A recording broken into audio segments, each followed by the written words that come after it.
Welcome to the Cheese and Alien Show, Alien speaking, and I'm here to talk about the Daytona race weekend that we had. And I apologize, this is coming to you late.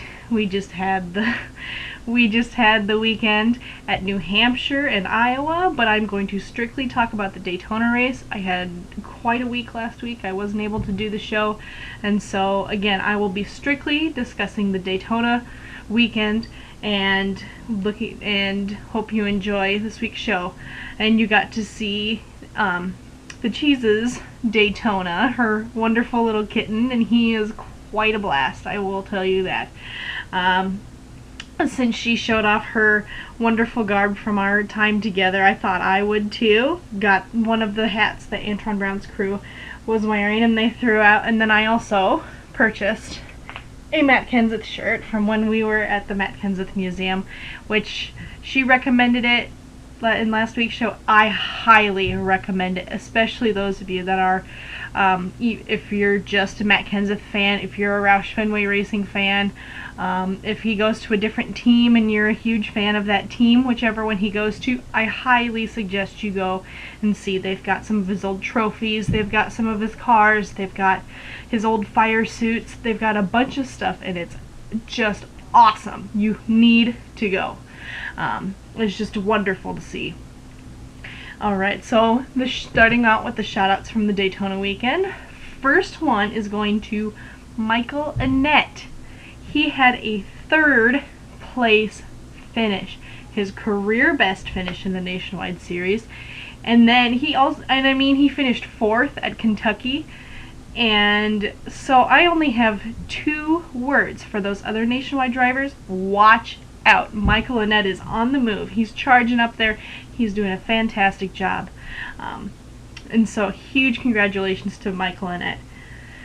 Next shout out goes to Jeff Burton.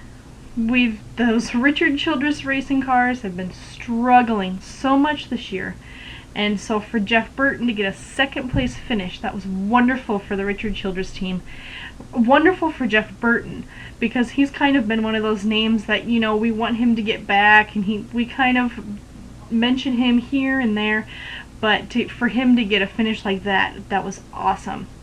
And we also in the Cup race had great top 10 finishes for Michael Waltrip and Bobby Labonte. And even David Rudiman, he finished in 11th in the race. So wonderful finishes for all those guys. The last shout out for this week goes to the members of the 2 crew, and that would be Brad Keselowski's crew. Not a fan of the driver, but I mean, from what happened on pit road, that first caution, huge props to them. Of course, we had Ryan Newman. He spun out. He got into contact with Jeff Gordon.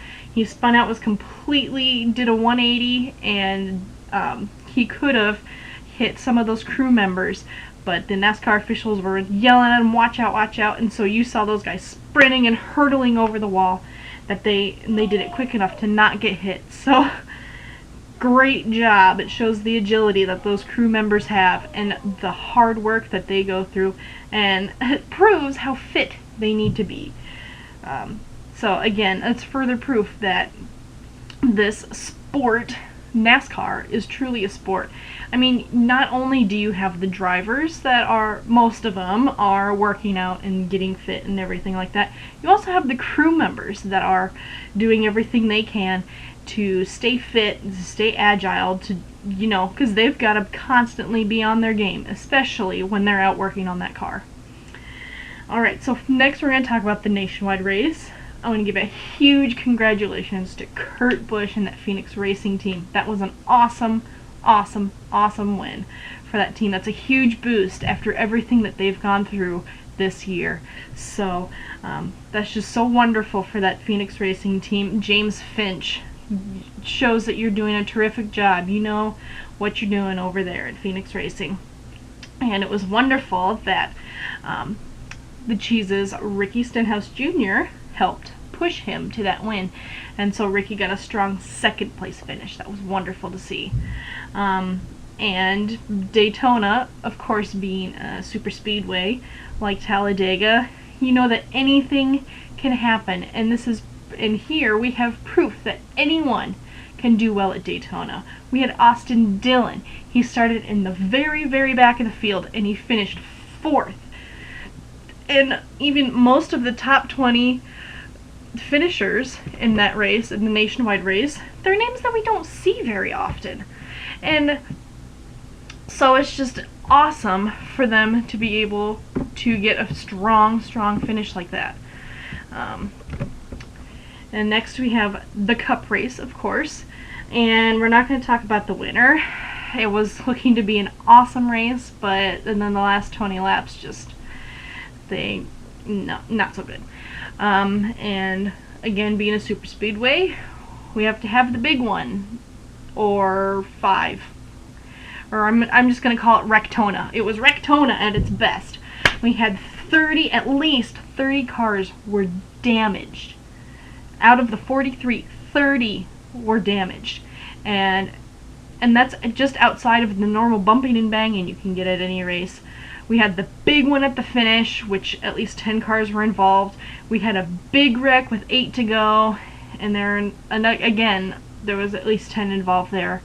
I mean, it was a pretty exciting race for the second half.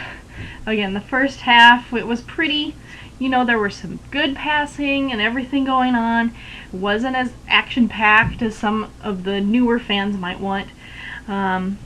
But once we hit that halfway mark, it was like yellow, yellow, yellow, it almost seemed.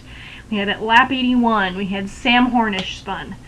Lap 91, we had Kurt Busch, Trevor Bayne, Bobby Labonte, and others involved in a small wreck. Lap 125, we had Jimmy Johnson, Jeff Gordon, Regan Smith, Joey Logano, Michael Waltrip, Bill Elliott, and others caught up in that. Lap 144, Brad Keselowski spins, and he has some issues. Lap 152, we have Denny Hamlin, Jeff Gordon's there again, Kyle Busch, Trevor Bayne again, David Gilliland, Juan Pablo Montoya, Marcos Ambrose, Dave Blaney, Clint Bowyer, and others are involved in that wreck. And then, of course, we had the huge one at the very end, lap 160, coming to the checkers. We had Dale Earnhardt Jr., Greg Biffle, Kevin Harvick, Kyle Busch again, Terry Labonte, Eric Almirola, Jamie McMurray, Travis Kvapil, and many others. So it was just Rectona. That's the word I'm going to use from now on. It is Rectona. And I also want to point out that the TNT coverage was fantastic this week compared to what it was last week at the Kentucky weekend. And it was just awesome. I love that they had that wide open coverage. I mean, there were only 6 minutes of the race that we could not see whatsoever. And I just absolutely loved that. And even during the race, when they were showing the race still going on, still doing the commercial, the screen, you can see the race taking up 75% of the screen, it was 50% of the screen. And then they continuously had the lineup going, which was also awesome. It wasn't like they had the top 5 drivers. They went through the whole lineup, I absolutely loved that. And then on the other side is where they had the commercial playing. And so, I mean, what more do we want? There have been many fans complaining, as soon as we go to commercial, there's a wreck that happens. That's not really something that we can really do something about. You never know when a wreck's going to happen. And so, most of the time it just happens to occur during a commercial break, which is really unfortunate because we don't get to see what happens, or we don't get to see it at that moment. So I was just very pleased, very happy with the wide open coverage that they provided. I do have one bone to pick, and it's with NASCAR. Whoever is involved with this situation, and of course we all have been talking about it, and it's just been hurting my heart for him. AJ Allmendinger, we know with the drug test issue that he failed his drug test or whatever, and so Penske Racing is informed of this, what was it, 2.5 hours before the race? And so what are they supposed to do? They have to try and find a driver to get that car on track for the race, because Shell and Pennzoil, they're not going to be happy if that car is just going to sit there and no one's going to drive it. So Penske did everything they could. They called up Sam Horwich Jr.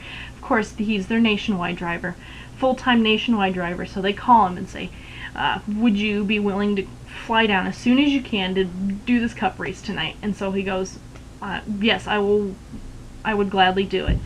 And so they're loading up the plane, they're trying to get his stuff on there so that he can to change out in the car so that he is as comfortable as he can be in the short amount of time they have. They also have a backup driver available. Okay, Kenny Wallace. He was going to be the backup driver for Kevin Harvick in case he had to leave for his wife Delana, who was, of course, pregnant at the time. And so he had Kenny Wallace to cover his back to cover Kevin Harvick's back, and Penske is asking him if Kevin's going to do the race, would you be willing to fill in this car if Sam isn't able to get here? And Kenny says, of course. And of course, Kenny Wallace is the kind of person that says, if you give me something with 4 wheels, a motor, and that I can drive, put me in it, please. And so, of course, Kenny wasn't going to pass up that opportunity. But, I mean, fortunately and unfortunately, Sam Hornish was able to get there. He was at the track 8 minutes before that command. So he was there just in time for the introduction, the national anthem, and everything that way. So I was fortunate for Penske Racing that they were able to put Sam in the car. Unfortunate for my fellow Missourian, Kenny Wallace, that he wasn't able to get in the car and race that weekend. So I just feel so bad for Kenny, because I know how much he loves racing. But the more unfortunate thing is for AJ Allmendinger. He's been working his butt off since he got to NASCAR, and he doesn't have that first win yet. He's come so close multiple times, and then to have this happen, I truly pray and hope for the best for AJ Allmendinger, his family, his close friends, the Penske Racing team. I pray that things can work out and that AJ can get back in that car. I'm praying that that happens for his sake, and for, as a big AJ Allmendinger fan, I just want that to happen. I want him to get that one, even just one, at least one win in that Cup Series, because he's worked so hard for it. Alright, next we have to talk about fantasy, and by probably about this much, I win again. And so I will gladly take that out, if it's by 5 points, if it's by 200 points, I don't care. A win's a win, and so I am very happy to take that. And then, of course, we had this past weekend, Iowa and New Hampshire. The trucks were in Iowa. Nationwide and Cup were in New Hampshire, and I'm not going to talk about those. Those are for the Cheese to cover, and so hope you tune in later this week to hear what the Cheese has to say, what we both have to say about the races that happened in New Hampshire, as well as, I'm sorry, I've been saying it wrong, and in Iowa. So hope you enjoyed this week's episode. Hope you tune in to hear more about two crazy girls and what we love about this sport, what we have to share.